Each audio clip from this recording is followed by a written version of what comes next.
My name is Jolynn Verdon. I'm the managing partner of Hess Verdon and Associates, and I'm joined by one of our partners, Jim Cunningham, and he oversees a lot of the estate planning and trust administration, but specifically oversees our property tax issues for California properties.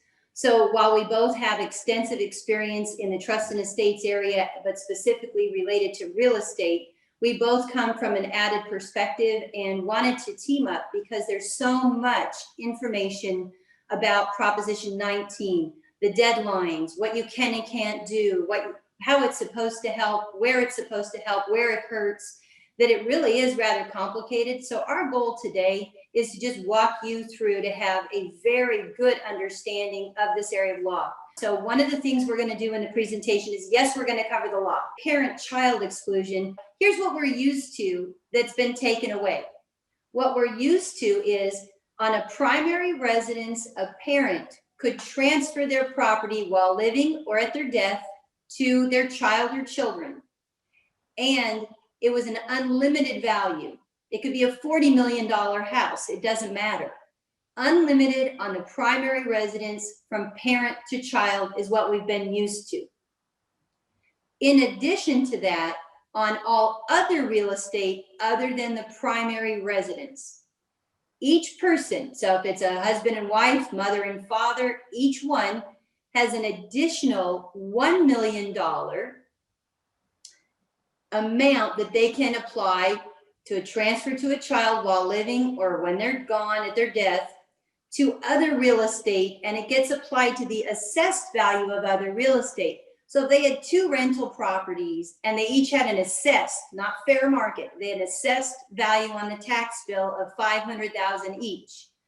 Then when the parent died, they could use their $1 million to say those rentals go to my kids, and I want my $1 million exemption applied to those two rentals, and that would keep those rentals from being reassessed.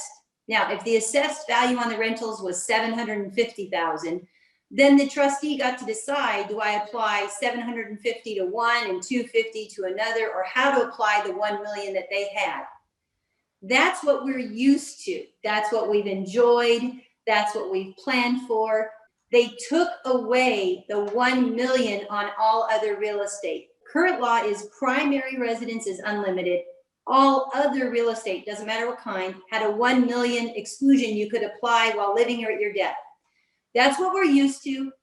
That $1 million to all other real estate expires on February 15th. So starting February 16th, it's just gone. That's the panic. So that's one of the issues we're going to talk about. Can anything be done? What are we doing? What can you suggest? We're going to talk about that, but please make a note. That's for not the residents. Okay, that's for everything else but the residents. Now let's talk about the residents. Unlimited is what we used to have. Unlimited exemption on the residence. You could pass it while living or at your death. They could take it, and guess what? They could decide to make it a home. They could decide to turn it into rental. I mean, how many of us know about properties on the peninsula and Balboa Island that have stayed in generations and generations of ownership? It's because of this benefit. So the bad news is it doesn't exist that way anymore. Jim's going to walk you through. All you get is a credit and you get to apply it. You don't just have an unlimited on a primary residence anymore. There are all these other conditions you have to go through.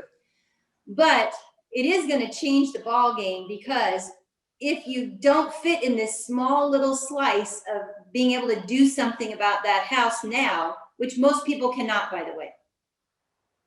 But if you don't fall into that slice, the bad news is the family is going to be forced to sell the property when the parent dies. So after February 16th, if I'm going to start with the home because it's a little different. Like Jolynn said, for other properties, there is no parent-child exclusion. But for the home, the residence, and I think the best way to tell you again is with an example of what the difference is. So if the parent's home, their primary residence, is passing to a child has the ability to move into the home within 1 year to use it as their primary residence. And there's a partial or limited exclusion that applies for parent-child. If the fair market value of the home is more than that amount, say here 1.6 million I have. So then the child is going to pay an additional tax in the amount over that 1.4. So what happens, again, just like before, you have your $400,000 assessed base year value, and you add the $200,000 difference. 1.6 million is $200,000 more, so your new assessed value would be $600,000 on that property.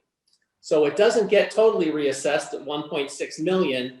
The $600,000 number, if they move into the property, that would be their new assessed value.